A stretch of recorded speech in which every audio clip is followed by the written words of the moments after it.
Welcome to the Quran Explained, where we explore the divine meanings behind every verse of the Holy Quran. Many people have heard of the Quran, the holy book of Islam, but few have truly explored what it says. In this series, we'll journey through the Quran, chapter by chapter, to uncover its timeless message of peace, mercy, and purpose. We begin with Surah Al-Fatihah, the opening chapter, a short but powerful prayer recited by Muslims every day, and the essence of faith and guidance. Surah Al-Fatihah is called the essence of the Quran.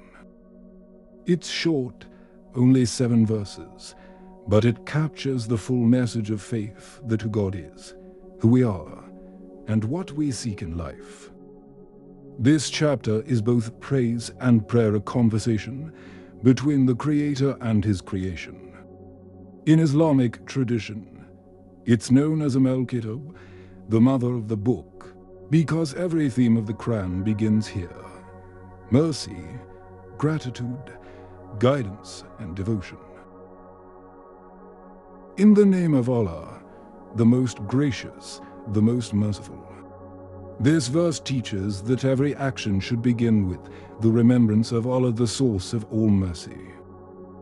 The two names Ar-Rahman and Ar-Rahim come from the same root, emphasizing Allah's encompassing mercy. Ar-Rahman means His mercy that covers all creation, believer or not. Ar-Rahim means His special mercy reserved for those who believe and strive for goodness. When a Muslim begins any task with this phrase, it transforms that act into an act of worship. It's a reminder that success comes not from our effort alone, but from the mercy of Allah. All praise is due to Allah, Lord of the worlds. This verse means all praise belongs to Allah, because everything good originates from Him. The word Rab means Lord, sustainer, nurturer. He not only creates, but continuously provides, protects, and guides His creation. Alama in the worlds refers to every form of creation: humans, angels, animals, plants, even realms beyond human perception. This verse invites reflection, every beauty. In the universe light, harmony, love is a reflection of Allah's perfection. The most gracious, the most merciful. This verse repeats Allah's attributes of mercy, emphasizing that His essence is compassion. In Islam, the foundation of the relationship between Creator and creation is not fear, but mercy. This verse also reminds us that no matter how far one strays, Allah's mercy remains open for those who seek forgiveness. Master of the Day of Judgment. Allah is the sole owner and ruler of the Day of Judgment, a day when all deeds will be measured with perfect justice. No wealth, status, or power will matter. Only truth and sincerity will count. This verse balances mercy with accountability. It teaches moral responsibility, that every action has consequences, and that divine justice will prevail. You alone we worship, and you alone we ask for help. This verse defines the essence of faith tawhid, complete devotion to Allah alone.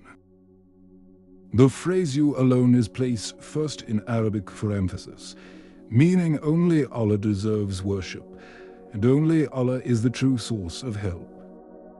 It reflects balance between ibadah worship and isti'anah, seeking aid, both physical and spiritual. Even in prayer, believers acknowledge their dependence on the Creator in every aspect of life. Guide us to the straight path. This is the heart of the surah, a sincere plea for divine guidance. The straight path, Surat al-Mustaqim, represents the path of truth, balance, and righteousness, not excess, not neglect. It's the path of all prophets and righteous people who followed divine truth without distortion.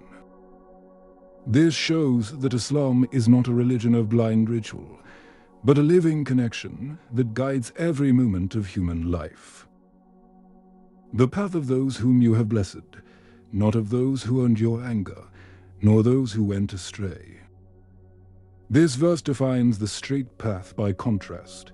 Those who received Allah's grace are the prophets, the truthful, the martyrs, and the righteous.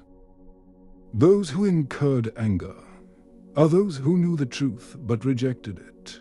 Those who went astray are those who acted without knowledge or guidance. The believer asks to follow the way of the blessed, not the misguided. It is a timeless prayer for a balance between knowledge and action, faith and humility.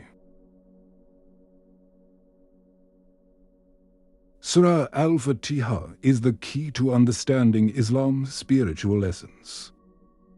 If the world knew only this one chapter, it would already know the soul of the Quran. Even for those who are not Muslim, Al-Fatihah speaks to the deepest human truths.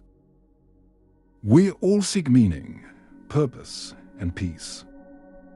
Even for the idea that life has a creator, that mercy is greater than wrath, and that we should walk a balanced, moral path of values shared across all faiths.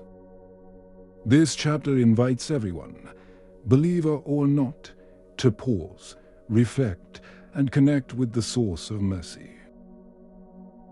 That was Surah Al-Fatihah, the opening chapter of the Quran, a short prayer that holds the heart of Islam. In the next episode, we'll explore Surah Al-Baqarah, where the Quran begins its detailed guidance for humanity. If this message inspired you, don't forget to like, share, and subscribe for more Quran explanations.